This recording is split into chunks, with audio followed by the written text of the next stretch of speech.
Burası siyah bir çanta bomba bırakmışlar.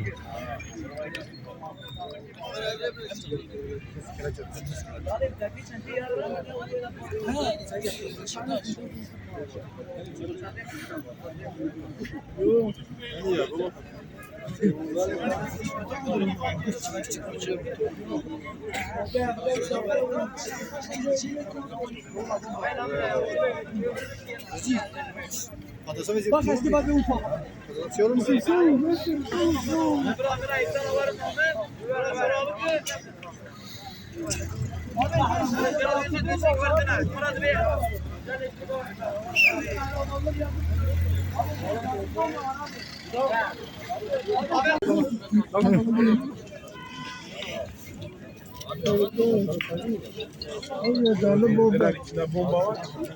Kanalda dönemi de bardan bana.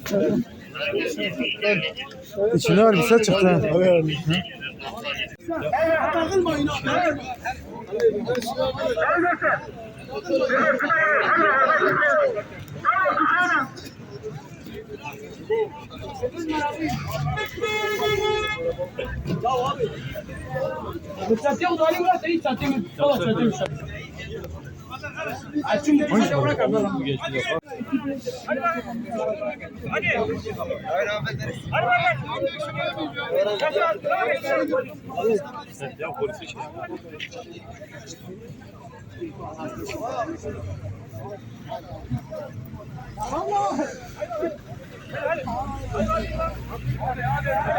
Hediye gençler hadi.